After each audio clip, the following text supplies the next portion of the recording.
പ്രകാശ് രാജ് കഴിഞ്ഞ ദിവസം FB-ൽ തൻ്റെ ഒരു വീഡിയോ പോസ്റ്റ് ചെയ്തിട്ടുണ്ടായിരുന്നു. അതിൽ അദ്ദേഹം പറയുന്നത്, പ്രിയ സുഹൃത്തുക്കളെ, നിങ്ങളുമായി ഒരു തമാശ പങ്കുവെക്കാനുണ്ട്.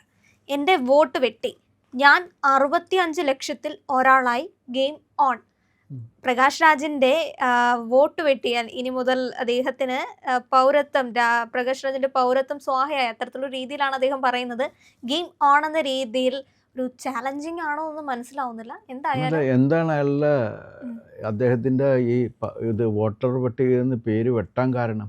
ഒന്നാമതായി 4 വോട്ടർ ID ഉണ്ട് അദ്ദേഹത്തിന്. അത് തന്നെ കള്ളലക്ഷണമാണ്. 3 നോൺ ബെയിലബിൾ വാറന്റ് ഉണ്ട്, ഒരു ജാമ്യം.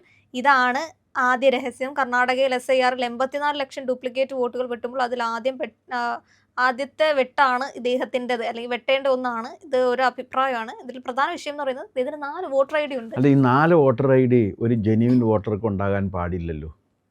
അതില്ല. ഒരു ജെന്യുവിൻ വോട്ടർ ആണെന്നുണ്ടെങ്കിൽ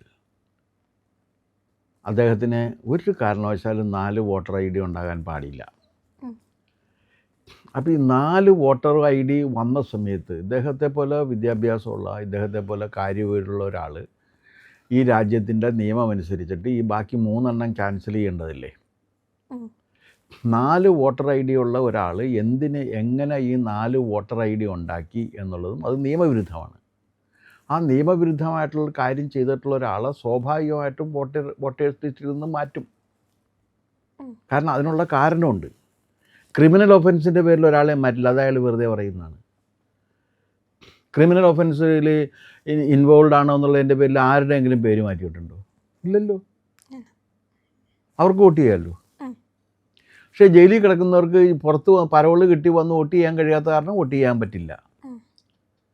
അപ്പം അല്ലെങ്കിൽ ഇപ്പോൾ ക്രിമിനൽ കേസിൽ ജാമ്യത്തിൽ ഇറങ്ങിക്കഴിഞ്ഞാൽ വോട്ട് ചെയ്യാമല്ലോ. ആ പീരീഡിൽ വോട്ടുണ്ടെങ്കിൽ വോട്ട് ചെയ്യാം. അപ്പോൾ ക്രിമിനൽ കേസിൽ പെട്ടു എന്നുള്ളതിൻ്റെ പേരിൽ ഒരാളെ ശിക്ഷിക്കപ്പെട്ടാൽ പോലും അദ്ദേഹത്തിൻ്റെ അയാളുടെ വോട്ട് മാറുന്നില്ല. ഇതിലേക്ക് കടക്കുന്നത് ഈ ബംഗളൂരു സ്വദേശിയായിട്ടുള്ള അഡ്വക്കേറ്റ് K. ദിലീപ് കുമാർ കൊടുത്ത സ്വകാര്യ പരാതി പ്രകാരം 2019 ബംഗളൂരു സെൻട്രൽ MP ആയി മത്സരിക്കുമ്പോൾ ശാന്തി നഗറിൽ വോട്ടുണ്ടെന്ന് സത്യവാങ്മൂലം കൊടുത്തു. എന്നാൽ കർണാടക, തമിഴ്നാട്, തെലങ്കാന എന്നിവിടങ്ങളിൽ 4 ഇടത്ത് പേരുണ്ടെന്നാണ് പരാതി. ഈ പരാതി പ്രകാരമാണ് കേസ്. അപ്പോൾ 4 സംസ്ഥാനങ്ങളിൽ നിങ്ങൾക്ക് വോട്ടുണ്ട്. അതെന്തിന്? കേരളത്തിലില്ലല്ലേ? ഇല്ല, കേരളത്തിലില്ല. കേരളത്തിലും കൂടി ആകാവുന്നതാണ്. എന്നാൽ ദക്ഷിണേന്ത്യൻ സംസ്ഥാനങ്ങളിലെ എല്ലാം വോട്ടുള്ള പൗരൻ എന്നാ. ഈ അങ്ങേര് ശരിക്കും അവിടുത്തുകാരനാണ്, കർണാടകക്കാരനാണ്, അതേ തെലുങ്കനാണ്, അതേ തമിഴനാണ്. പ്രകാശ് രാജ് എന്നൊക്കെ വോട്ട് തെലുങ്കുമായിട്ട് ബന്ധമുണ്ടെന്ന് തോന്നുന്നു ആ പേരിൻ്റെ ഇതിൽ. ഇനി ഈ പ്രകാശ് രാജ് എന്നല്ല വേറെ വല്ല പേരുണ്ടോ എന്ന് എനിക്ക് അതും അറിയില്ല. ഒരുപക്ഷെ തമിഴും ആകാം. ഞാൻ ചോദിക്കട്ടെ, ഒരാൾക്ക് ഒരു സ്ഥലത്തല്ലേ വോട്ടുണ്ടാകാൻ പറ്റുള്ളൂ? ഞങ്ങൾക്കൊക്കെ അങ്ങനെയുള്ളൂ, ഒരു സ്ഥലത്തേ ഉള്ളൂ വോട്ട്. ഇത് അങ്ങോട്ട് മാറ്റണം എന്നുണ്ടെങ്കിൽ ഈ വോട്ടർ ID വെച്ചിട്ട് നമ്മൾ അങ്ങോട്ട് മാറ്റിത്തരാൻ പറയും. അപ്പോഴും വോട്ടർ ID മാറില്ല. വോട്ടർ ID ഇത് തന്നെ ഇരിക്കും. ആ വോട്ടർ ID വെച്ചുകൊണ്ട് നമുക്ക് മാറ്റാം. ഇതങ്ങനെയല്ലല്ലോ. ഇനി ഈ വോട്ടർ ID പകരം വേറൊരു വോട്ടർ ID കിട്ടുമ്പോൾ ഇത് ക്യാൻസൽ ചെയ്തു പോകും. അപ്പം 4 വോട്ടർ ID സൂക്ഷിച്ചു എന്ന് പറഞ്ഞാൽ തന്നെ ഇദ്ദേഹം സത്യസന്ധനല്ല, എന്തോ വ്യാജം ചെയ്യാൻ ഉറപ്പിച്ചിറങ്ങിയിരിക്കുന്ന ഒരാളാണ് എന്ന കാര്യത്തിൽ സംശയമില്ല. രണ്ടാമത്തെ കാര്യം, ഈ സിനിമാ നടന്മാർക്ക് മാത്രമായിട്ട് ഇന്ത്യയിൽ നിയമം ഉണ്ടാക്കിയിട്ടില്ല. പല സിനിമാക്കാർക്കും അങ്ങനെ ഒരു ധാരണ ഉണ്ടെങ്കിലും ഇന്ത്യയിൽ നിയമം എല്ലാ പൗരന്മാർക്കും വേണ്ടി ഉണ്ടാക്കിയിട്ടുള്ള നിയമമുള്ളൂ.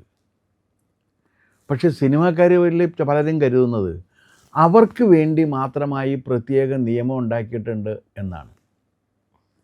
അങ്ങനെ കരുതുന്നവരിൽ ഒരാളാണ് ഈ പറഞ്ഞ കക്ഷി. കാരണം തനിക്ക് വേണ്ടി മാത്രമായിട്ട് ചില നിയമങ്ങൾ ഇവിടെ ഉണ്ടാക്കപ്പെട്ടിരിക്കുന്നു, താൻ ആ നിയമങ്ങളിലാണ് തനിക്ക് താല്പര്യം എന്നാണ് പറയുന്നത്. അങ്ങനെയില്ല. ഇനി അത് കഴിഞ്ഞാലേ ഈ പ്രകാശ് രാജ് എന്ന് പറയുന്നത് അത്ര വലിയ നടനുമല്ല, ഒരു ചെറിയ നടൻ, അതിനപ്പുറത്തേക്കില്ല. ചെറിയ ചില വേഷങ്ങൾ ചെയ്തിട്ടുണ്ട്.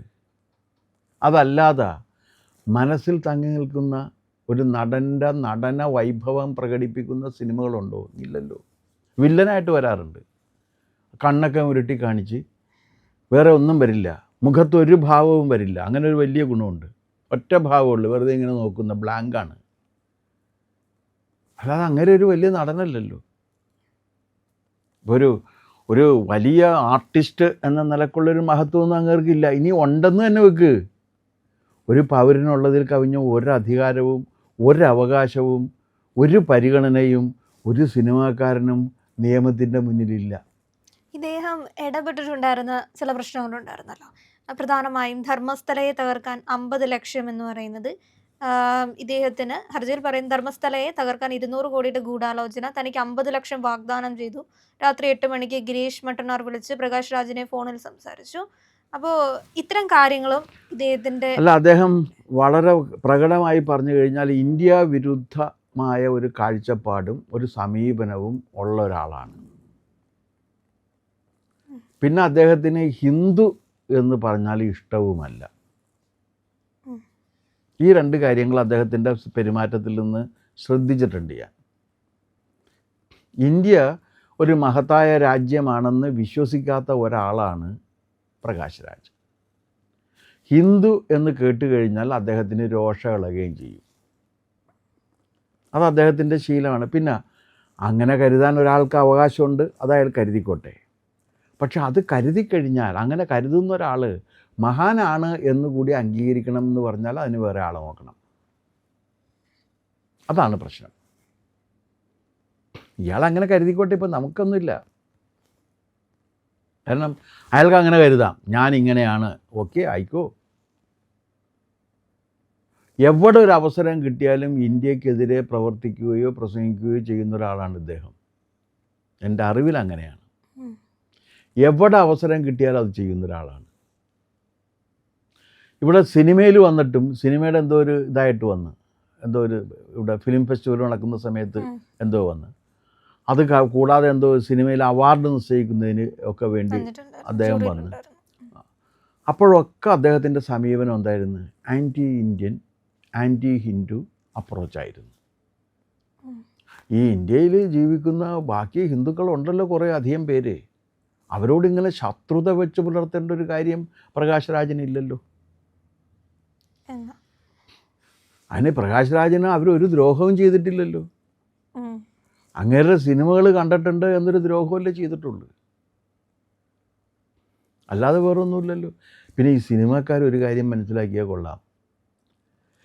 സിനിമാക്കാർ സമ്പൂർണമായും ജനങ്ങളുടെ ഔദാര്യത്തിൻ്റെ പുറത്ത് മാത്രം ജീവിച്ചിരിക്കുന്നവരാണ്. എന്താ കാര്യം എന്ന് വെച്ചാൽ, നാളെ ഈ ജനങ്ങൾ കണ്ടില്ലെങ്കിലേ ഇവരില്ല. ഇതിന് അങ്ങനെ ഒരു ഫിയർ ഉണ്ടോ എന്ന് അറിയത്തില്ല. പിന്നീട് മൂന്നാമതായി ഈ മൂന്നാർ കയ്യേറ്റവും സെലക്റ്റീവ് പോലെ സെലക്റ്റീവ് മതവിരോധവും, അത് മൂന്നാമതൊരു വിഷയമായിട്ട് പറയുന്നുണ്ട്. മതപരിവർത്തനത്തിൽ അയാൾക്ക് വിശ്വാസമുണ്ട്, താല്പര്യമുണ്ട്. ക്രൈസ്തവ, I think that he is A Christian. I don't know exactly. ഞാൻ അങ്ങനെ എന്തോ കേട്ടിട്ടുണ്ട്. മതപരിവർത്തനം യഥേഷ്ടം നടക്കണമെന്ന് ആഗ്രഹിക്കുന്ന ഒരാളാണ്. ഞാൻ മനസ്സിലാക്കിയിടത്തോളം തമിഴ്നാട്ടിൽ നടന്ന വ്യാപകമായ ക്രൈസ്തവ മതവൽക്കരണത്തിൽ ഒരു പങ്ക് ഇദ്ദേഹത്തിനുണ്ടായിരുന്നു എന്ന് കേട്ടിട്ടുണ്ട്. സത്യമാണോ എന്നറിയില്ല. അത് കാരണമാണ് ഞാൻ ആ ആക്ഷേപം ആദ്യം പറയാതിരുന്നത്. അപ്പോൾ അങ്ങനെയൊക്കെ ഉള്ള ഒരാളാണ് പ്രകാശ് രാജ്. അപ്പം 4 വോട്ടർ ഐ ഡി സൂക്ഷിച്ചുകൊണ്ട് എൻ്റെ വോട്ട് നഷ്ടപ്പെട്ടേ എന്ന് പറയുന്നത് അതൊരു മര്യാദകേടാണ്. നിങ്ങളുടെ വോട്ട് നിയമപരമായിട്ട് നിങ്ങൾക്ക് വോട്ട് ചെയ്യാൻ അർഹതയില്ല. കാരണം 4 സ്ഥലത്ത് നിങ്ങൾ വോട്ടർ ഐ ഡി സൂക്ഷിക്കുകയും എവിടെയൊക്കെ നിങ്ങൾ വോട്ട് ചെയ്തിട്ടുണ്ട് എന്നുള്ള കാര്യം സമഗ്രമായ ഒരു അന്വേഷണത്തിലൂടെ പുറത്തു വരികയും വേണം എന്നാണ് എനിക്ക് പറയാനുള്ളത്. പ്രിയമുള്ളവരെ, മറ്റു മാധ്യമങ്ങൾ പറയാത്ത ഏറ്റവും പുതിയ വാർത്തകളും വിശകലനങ്ങളുമായിട്ടാണ് ഇന്ത്യ ലൈവ് നിങ്ങളുടെ മുന്നിലേക്ക് വരുന്നത്. നമ്മുടെ ചാനൽ കാണണം, ഒരുപാട് പേരെ കാണിക്കണം, അവരോടൊക്കെ ചാനലിൻ്റെ വരിക്കാരാവാൻ പറയണം, സബ്സ്ക്രൈബ് ചെയ്യണം. ചെയ്യാത്ത ആളുകൾ ഉറപ്പായിട്ടും ചെയ്യണേ.